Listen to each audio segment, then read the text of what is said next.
Hello and welcome to Theatre.Reviews with Paul Severn. I'm here at the Open Air Theatre in Regent's Park to see Cage Aux Folles.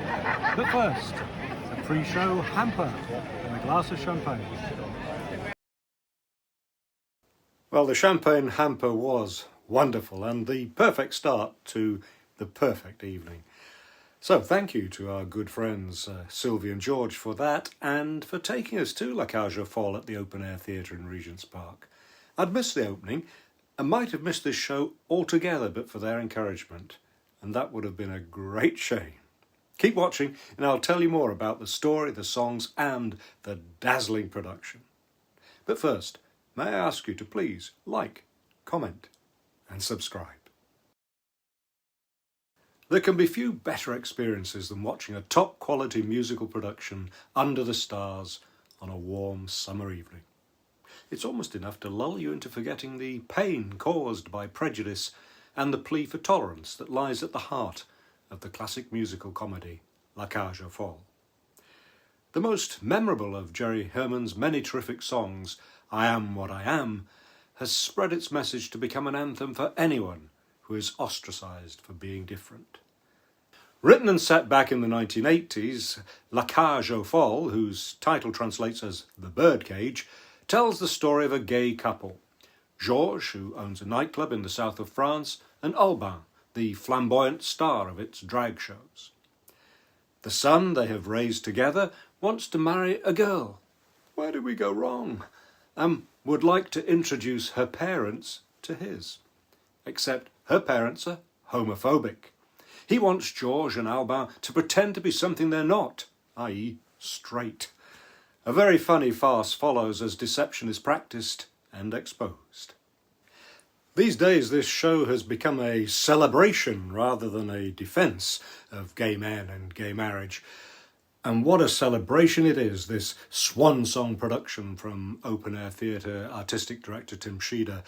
Not only does it touch our hearts with tender renditions of songs like The Best of Times and Song on the Sand, which explore universal themes of love and caring, there are also joyous, spectacular dance numbers featuring an eye-filling chorus line of drag artists, meticulously choreographed by Stephen Mear and sumptuously costumed by Ryan Dawson Laight. Colin Richmond's dazzling set, full of glittering gold and twinkling lights, leaves an open stage at the front to accommodate the huge dance numbers and places near the back a proscenium arch with red curtains to conjure the feel of a cabaret show. I should admit that drag acts have never done much for me, but I do acknowledge their importance. I remember seeing the occasional drag act or female impersonator on TV when I was a child, and even if I didn't find them entertaining, they did make me question what exactly gender is. Fast forward to this production, and I cannot deny the glamour and laughter and sense of liberation these performers generate. The two leads couldn't be better. Billy Carter's Georges is a nervous man who projects confidence when on stage. Carl Mullaney is the larger-than-life Albin whose feelings are never far from the surface. Albin is meant to be the star of a cabaret show, and in Carl Mullaney's hands, he undoubtedly is. Both leads sing with emotion, and they form a couple whose tenderness towards one another is truly touching. As well as gay love, the show is also a celebration of parental love, and the song Look Over There, sung by Georges, is a moving tribute to parenting. When your world spins too fast and your bubble has burst, someone puts himself last so that you can come first. Their son, Jean-Michel, and his fiancée, Anne, played by Ben Cullerton and Sophie Pouret, are an attractive, affectionate couple. Julie Jupp and John Owen Jones are amusing as the prejudiced prospective in-laws. Mr. Owen Jones is a world-class singer. No one who saw him as Jean Valjean in Les Miserables will forget his performance. So I was surprised he was cast in a role in which he doesn't get to sing a solo song.